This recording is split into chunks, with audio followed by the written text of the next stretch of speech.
जरा खुल के बोलिए, जोर से जोहार। आदिवासी समुदाय एक सर्व महसूस करता है ये शब्द बोलने के लिए, और जय आदिवासी बोलने के लिए भी सर्व महसूस करता है। तो जय आदिवासी भी हो जाए एक बार। जय आदिवासी, जय आदिवासी। ऐसे हमेशा बोलता रहिए, जहां भी जाइए बोलते रहिए, तभी हमारी एक अलग पहचान होगी पूरे देश में, राज्य में, जिले में, तहसील में। मैं गुजरात से हूँ, गुजरात का आदिवासी हूँ, भेल कम्युनिटी से आता हूँ, और एक सप्ताह से उड़ीसा और झारखंड में घूम रहा हूँ।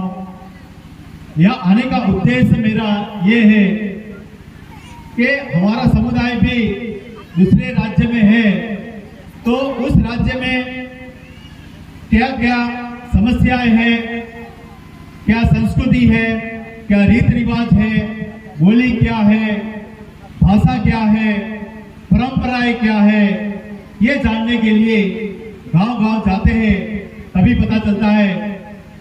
वैसे गूगल में सर्च करें तो बहुत कुछ मिल जाता है, मगर वास्तविकता वहां होती नहीं है। ऐसे कई गांव में जाते हैं तो वास्तविकता पता चलती है कि वास्तविक परिस्थितियां क्या है।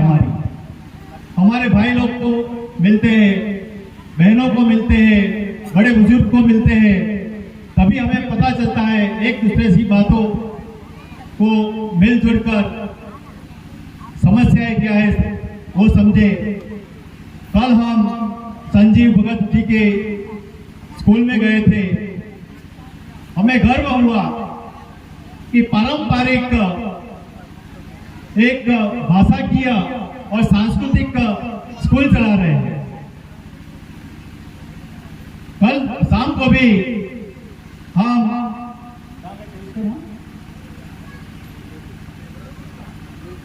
लोअर डिप्पा गए थे, तो लोअर डिप्पा में भी वहां भी एक स्कूल चल रही है, वो भी भाषा की और सांस्कृतिक के हिसाब से चल रही है। तो मुझे जब तक पता है तब तक पूरे भारत देश में आदिवासियों की जो संस्कृति के अनुसार जो स्कूल चल रही है, ऐसी स्कूल कहीं नहीं देखी, ये पहली स्कूल है। अपनी भाषा के साथ साथ, अपने कल्चर के साथ साथ, अपने नाच गान के साथ साथ, अपनी संस्कृति को जीवित रखने के साथ साथ वो बच्चे बोर्ड में अव्वल नंबर लाते हैं। ये भी गर्व की बात है। संस्कृति तो बचाते बचाते हैं, भाषा भी बचा रहे हैं, और दूसरे सब्जेक्ट में भी अच्छी तरह से वो पढ़ रहे हैं और आगे बढ़ रहे हैं। और मैं ये कहना चाहूंगा कि भारत देश में वो अलग अलग लॉ के हिसाब से देश चलता है। हिंदू लॉ है, मुस्लिम लॉ है, क्रिश्चियन लॉ है, और हमारे आदिवासी के लिए कौन सा लॉ है? कस्टमरी लॉ है। हम कस्टमरी लॉ के बारे में भी हमें जानना चाहिए, जिसे हम आज का जो मेन सब्जेक्ट है, पढ़ा व्यवस्था, स्वशासन व्यवस्था, ये व्यवस्था है कि उसमें आगे भी बहुत सारे वक्ताओं ने बोला इसे कि हमारे गांव की समस्या हमारे गांव में ही निपटानी चाहिए, दूसरी जगह कहीं पर कचहरी में जाने की जरूरत नहीं है। अगर पुलिस को भी गांव में आना हो तो पहले गांव में परमिशन लेनी पड़ेगी कि हम गांव में आए कि ना आए। ये व्यवस्था वर्षों से थी, आज भी है, मगर हम इंप्लीमेंट नहीं करते। हम ही पुलिस थाने जाते हैं।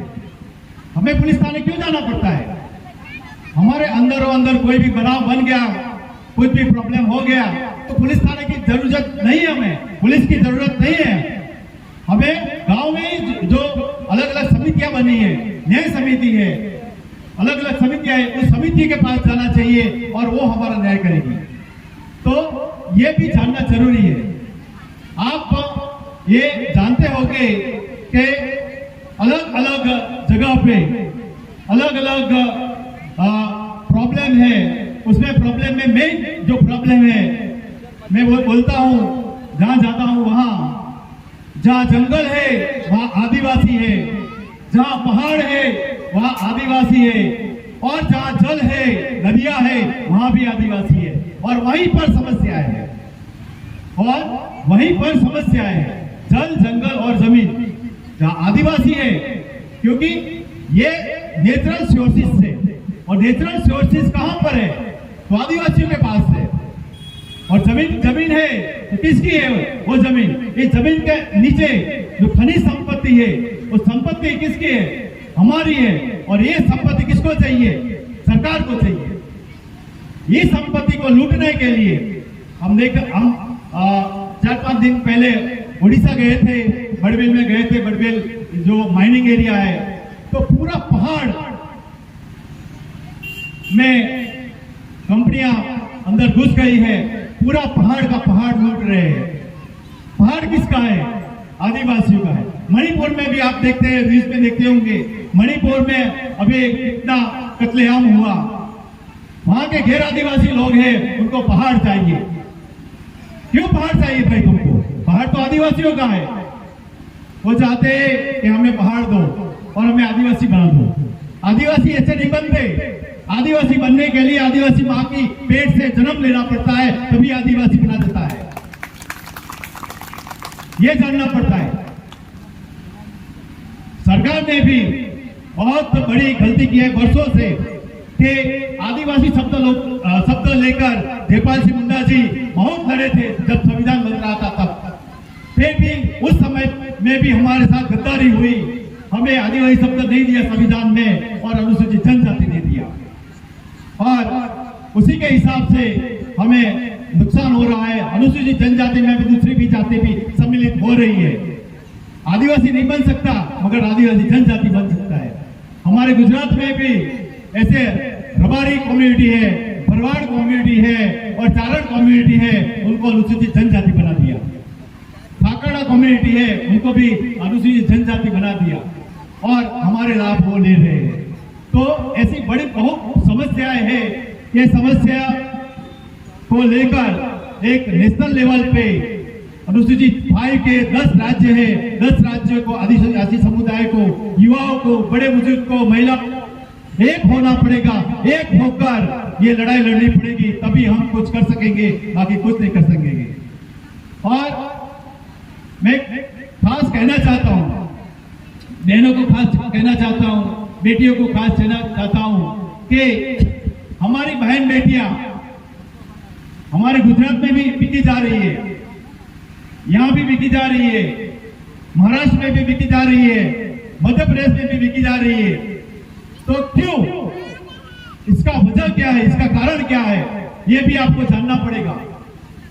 कुछ लोग, गैर आदिवासी लोग हमारे गांव में प्रवेश करते हैं, धंधे के बहाने या दूसरे धंधे के बहाने आते हैं, आकर हमारी बहन बेटियों को ललचाते हैं, फुसलाते हैं और उनको उनके साथ शादी कर लेते हैं।